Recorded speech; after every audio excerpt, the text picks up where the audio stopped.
Are we shooting each other, by the way? I don't know. I just want to tonight. set it up really, but yeah, I think it's about like Mccree. What makes him so? Continue. What makes him like such a cool character? Like obviously he's a cowboy. Yeah. And like cowboys in general are known to be like some of the most idolized, coolest guys. Like Clint Eastwood is such an awesome like person because he played those cowboy characters, you know, when he was big in film, right? Yeah, exactly. Well, Mccree basically is Clint Eastwood. Well, exactly. You're playing as Clint Eastwood in Overwatch. Yeah, and like, yeah, and that's basically everyone's dream, right? Yeah, and I think because the thing is with like most sort of major games now is that we have such a high expectation of how like our favorite things should be portrayed in the games that we play. Like that's a massive thing for them to live up to. Well, I think that's part of the attraction of Overwatch anyway, because it's things like cowboys and ninjas and yeah, exactly. It's like childhood dreams, isn't it? Like literally a gorilla. I don't know where that comes from, but he's a scientist. Come on, a big pig man. Yeah. These are all things which we love as kids and love kind of playing around with, and then someone's gone like, let's just take all of those really cool like ninjas, cowboys, and like shadow people with shotguns, and let's put it all into one big game, one big kind of clusterfuck, and let's just let them all fight, kind of thing. Exactly, and I think it's slightly more tactical than that. It's a clusterfuck. That's what it's like in Platt. Well, I think like, do you think that the whole reason why games like this, where it sort of brings back an element of your childhood, sort of is one of the reasons why they're so kind of attractive and fun? Yeah, definitely. Because it kind of reinforces like kind of nice nostalgia and you know, especially the social aspect as well. Yeah, I think it's a combination of the old and the new, right? Yeah. Oh my god, I'm lacking out like hell. Adam's just shooting me continuously. Just because of my new mouse, I'm suddenly it's really surprising when I can actually hit shots. You're like, oh, I hit you, I'm like, whoa. Oh man, yeah. I think the one of the things to do with like I don't know if you saw it, but I sent it to you, Tim. The clip of Pine playing Mccree on us in the Overwatch League. And like that is the epitome of like awesome game, like Mccree gameplay, right? He was the gunslinger that we all like pretend to be, basically, in that match. Yeah. And like, yeah, that instantly solidifies him as insanely awesome to play as, and like it instantly made me want to go and play Mccree. Yeah, I think so, and I think it kind of I think it reinforces what we were saying earlier about how like he can really control games, because he carried that game, especially like in a game where obviously, you know, Overwatch League is, you know, it's, regardless of what team it is, they're all amazing teams, and you know, some of the best players in the world. Yeah. And yet, you know, at points he was absolutely dominating the other team. You know, almost single-handedly. Still significantly better in some ways. Like he seemed significantly a better player than the other DPS, which isn't true. Like exactly. Like Lynx, who was also playing Mccree on the other team, is one of the best DPSs playing for Houston Outlaws.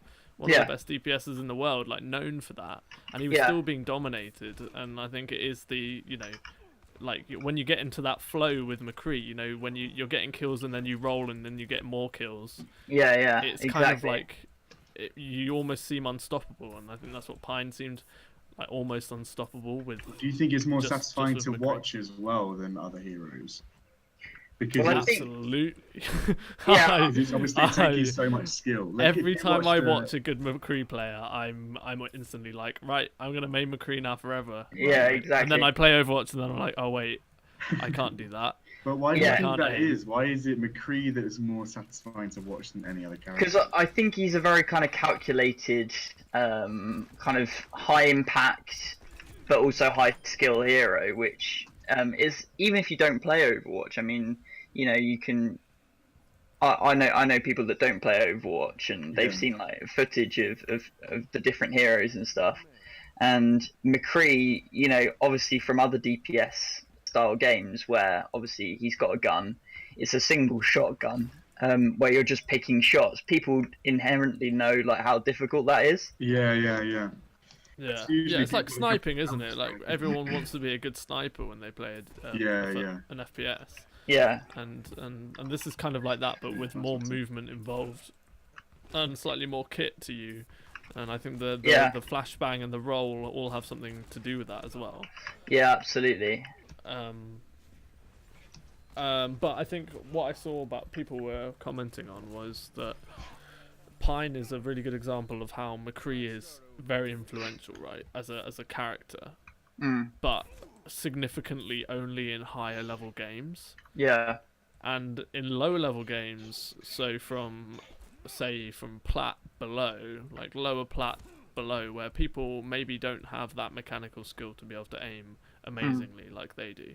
yeah, That he actually is one of the weaker characters because his Yeah. kit is quite weak. It's, you know, the flashbang is short range. yeah, It stuns them for only a few seconds, and even when they're stunned, you might not be able to get the killing blows off of them. Like you watch Exactly. the pros get the headshot picks on tracers, and people who aren't amazing at playing McCree won't be able to do that. exactly. Because in the vast majority of cases, like as you say, even if you flashbang, a body shot or even two sometimes isn't going to kill the hero. Yeah. So- And I think people want. I've seen people calling for a McCree rework from Blizzard, saying Yeah. that he needs to be buffed. He need, you know, and obviously Blizzard. I know Blizzard's way of working, like the Overwatch team's way of prioritizing buffs and things is they're looking at their tournaments first. Yeah, Not only because their tournaments, Overwatch League makes them so much money, but Yeah. that is what the game is. yeah, absolutely. It's a competitive game. They've made it. You know, they've made it. They want it to be an esport competitive game, and they want it to be balanced with those players that they think are the most important players to look after. Which Yeah. is difficult to swallow, really, if you're not like an amazing player. Yeah, But yeah, absolutely. And because I think know, it's kind of the thing is the way they've set up Overwatch. Like, obviously it's got a huge, you know, kind of successful fan base that has. Obviously, the fans have very high expectations of any kind of hero that's introduced. But you know, like any kind of hero that they do implement, is going to change the game in some aspect or another. So it's a huge responsibility, you know, from the pro level downwards to fulfill, you know, like gameplay requirements, but also just fan expectations. yeah, and incredibly difficult to please absolutely everybody. Obviously, it's impossible to, but Yeah, obviously, Well, you they wanna say please that as with many people balancing- as possible. Whether you balance kind of diamond and above differently to kind of plat and gold to make it more level, because it is kind of almost a completely different game, I guess, when you get to that point. Well, yeah, Yeah. exactly, and that's what they're saying. Like the fact that McCree can carry games, even in Overwatch League, full of the best players in the world, but But that's can't. because you have to respect someone who's like an Overwatch League player playing McCree, because you know Yeah. they have good aim. Like now, Exactly, like but in that's our the thing. games, That's the thing. McCree's only useful if you're an amazing player. exactly. He might feel awesome for us to play. He might be an awesomely badass character. You know, everything about him is cool. His animations, his voice lines, his everything. But because we aren't at that level, You've surely got to it's unlock much that more potential, It's yeah. surely much more useful for us to play Soldier in his place, because Soldier Yeah. is arguably a lower skill count hero yeah, with a better kit. Like he's got a Yeah. heal, he's got the Helix rocket. Yeah, and that's the His entire ultimate point. is I think, much isn't more it? useful. But yeah. then would you say that Soldier is as badass as a McCree?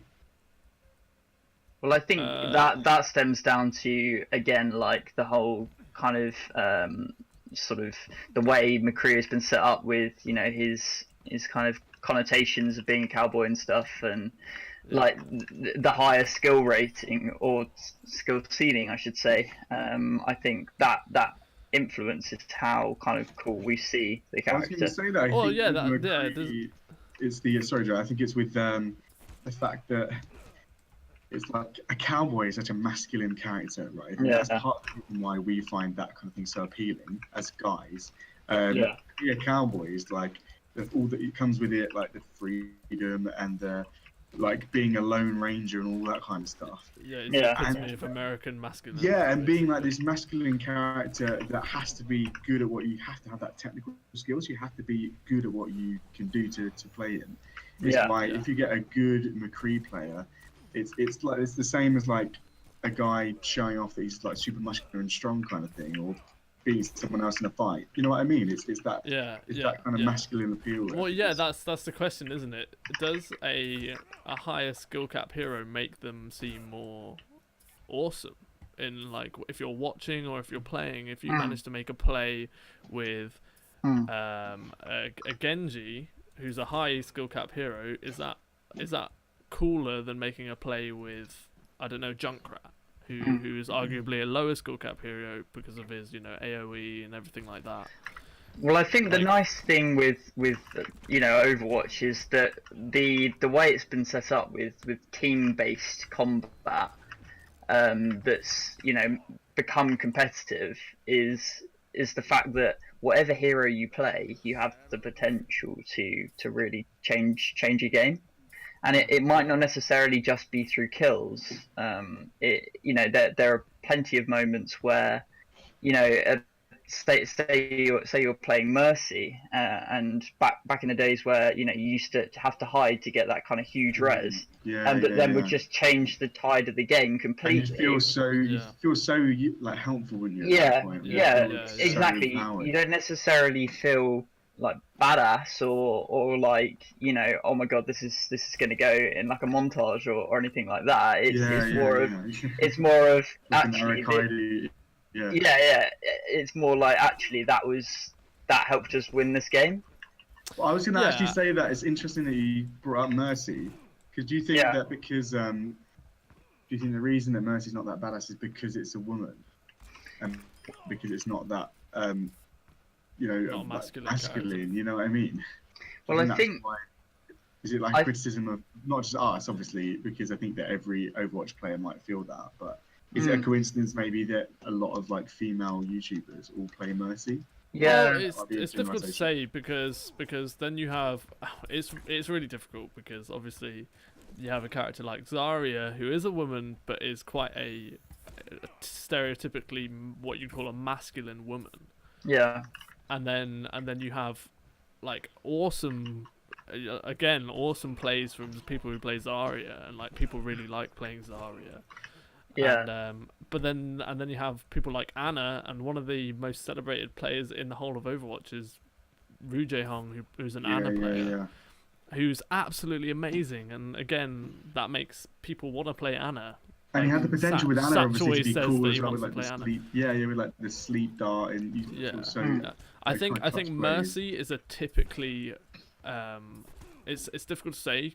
Like she's become more interactive. Yeah. As a character, I think it's not so much to do with her being really feminine, even though the design of the character is a very feminine design. Yeah, right? Yeah, it really I don't know if there's something inherently wrong with us like believing that, but like I think it's more about how interactive her playstyle is. Like quite a lot of people say that before she got changed, she was super passive as a character. Yeah, absolutely. And you would hide and then pull off an amazing res, but all it takes to pull off an amazing res is the click of 2 buttons, basically. Yeah. And now she's been reworked. You can do much more with her new ult and everything. So she's definitely like on her way to being much more interactable, and she's super influential now as well. Yeah, like, she's in every game. In every single pro game now. Yeah. She went from a 0 picking pro games to being. That's the thing. I think people's play rate. I think the amount that people want to play a character in Overwatch is only partly to do with what we're saying right now about Mccree. I don't think actually people play Mccree that much because they think he's awesome. I think it's a byproduct of that. I think it's actually that he's really influential. I think he can do a lot. If you're really good at him, you can make stuff happen, and that's why people want to play him. And I think that's why people want to play every hero that they want to play. And I think that's why you see a lot of Mercy in the game now, because she's insanely influential and can make a lot of stuff happen. Absolutely, and, I mean, from kind of my personal experience of hardly playing Mercy at all, and tending, when having to fill that support role, tending to go for heroes like Zenyatta, that he has that ability to heal, but yet also be influential. Because the discords, even if you're not hitting the shots with Zenyatta, you're still making a really good impact. So now they've kind of reworked Mercy, and she's really kind of able to shape the game in a way that's not just about one single res. I think that's kind of drawn me to play her. Yeah, I mean, you see more people play her now more than ever. Yeah. Obviously, like you were saying, you didn't really play her before, and same with me. I didn't really play her before, and now, I haven't played her that much, but I'm happy to pick her up if need be. Yeah, absolutely. Would you have been less happy before? Yeah, yeah. I didn't like the pressure. Oh man! Whoa. How did you dodge that? I got behind the pillar just at the right time. Just at the right moment. It's pretty incredible. Can watch the tape on that one, please. Rewind. Yeah. I was planning on talking about why, like, Mccree's sort of more design elements, like animation and everything like that. I don't know if we should. I don't know if you guys want to. Well, we can certainly talk about it, and then if you don't want to put it in, then we can just cut it out. So if it turns out that we actually have no idea what we're about. Yeah, exactly. Well, there's definitely stuff that we can look at and like. Yeah. Like, you look at the way even just the gun reload, he spins. You don't really notice it when you're playing it, but he spins the gun around his hand, gets rid of all the bullets, and then puts them all back in at the same time. That's inherently awesome. But that's also really impractical if you think about it. He does that every single time he reloads. But if we're going to talk about impracticability, Reaper picks up freaking new guns every time. That's super cool. Yeah, it's cool. That's like awesome, Blackbeard, the pirate, where he would just shoot and drop his gun and then pick up another one. Because I think, like, the thing is with, it's almost that kind of, the nonsense of Overwatch with combined with exactly, like things like reloading the gun and putting all the bullets back in, or just dropping your guns, or I don't know, just Junkrat's like homemade little bomb launcher thing. It's like it mixes so many like real world elements and physics elements that you think actually like that does make sense to some degree, but then you're like, well, how the hell does that actually work? But then you're like, but in the Overwatch universe, it does work. Yeah, or Winston is a monkey. Exactly, he's a who talks. But then, like, I'd be happy to see another. I love Mccree's face when he's died. I mean, I'd love to see more of that kind of imagination involved. Like, there was all that talk about Hammond, who's meant to be like a smaller ape or something. Yeah. Oh, yeah. Things like that, which I think is great. Like, Overwatch is literally if Disney Pixar made Call of Duty. Like, it's just like all that kind of Disney Pixar imagination just bunged into a first-person shooter. Yeah. And I think one of the other kind of main things that I've noticed is the kind of attention to detail of the character models, not just in how they're actually designed, but like if you were to shoot a Mccree and like as he dies, like his hat will pop off. And just like a Widow headshot on him is amazing. Yeah, just things like that where you're sort of even in the middle of a competitive game sometimes. Like I remember when not long after I got the game and just first started playing competitive, I was just like, I just noticed things like midway through the game, like, oh look, his hat's come off, or like, Or, or their faces are pulled in a horrific pose. yeah, when they're exactly. dead. Yeah, exactly. Yeah, you it's just just noticed. like, I'm gonna yeah. see if your hat falls off. yeah, this game sort of like makes you Yeah, it did. kind of realize that in the weirdest kind of times sometimes.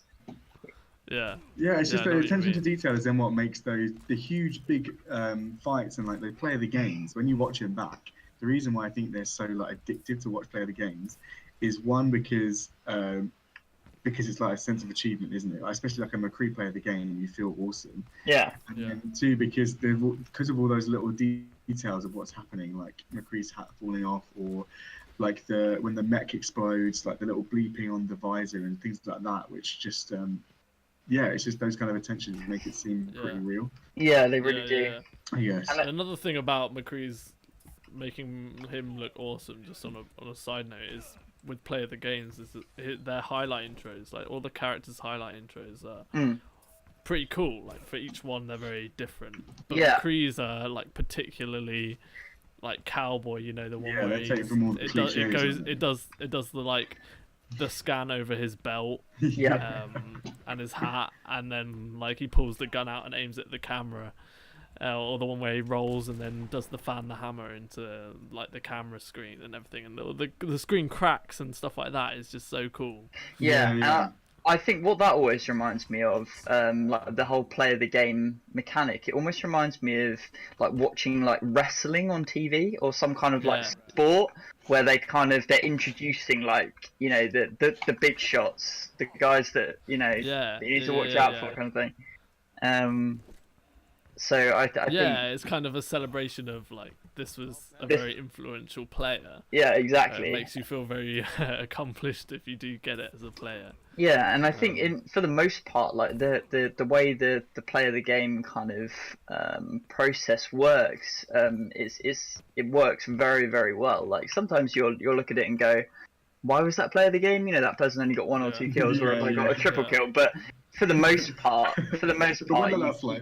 yeah, exactly. For the most part, you can kind of, you know, something really good happens. Somebody gets a load of kills, or somebody shuts down 2 ults. Or you get some really good kills with Widow, Hanzo, you know, some of the sharpshooter heroes. You're like, yeah, actually, that's going to be play of the game. Yeah. Yeah, definitely. Yeah, and sometimes you know, don't you? Yeah, you do. When you do it, you think. You think, yeah, I've got that in the bag. Unless something better happens, it's in the bag. Yeah. Yeah, I think that it's actually a really cool system. I just realised Mccree has a robotic arm as well, doesn't it? Because also on top of it, That is true. That is true. cyber. It's part Omnic. futuristic, isn't it? So. See, yeah, because that's another kind of really quite rare thing for a multiplayer game, is to have such characters with such developed backstories and lore. Yeah. It's true. Call of Duty and Battlefield and some of the other kind of AAA shooters, they, you know, will have generic soldiers from a time period, but you're not playing characters. You're playing often sides. Faceless soldiers in a fight. Yeah. Whereas, you know, and the thing is about Mccree is we haven't had an Overwatch animation short for him yet. Yeah, and I imagine which is where you get quite a lot of lore from. Yeah. There has been a comic. Have you read I don't know the if you guys have read it. I have. I think I did. It's quite cool. It's where he fights people on a train. Yeah. I think that train right there, actually. Oh yeah, it might be. You're right. It might actually be that one. I didn't actually think about that. Yeah, Adam got annoyed with me punching him, so just shot me. But yeah, he's, you know, there's extensive lore behind him that you don't know when you start the game, and you don't know even when you play the game for ages, because it never tells you in game.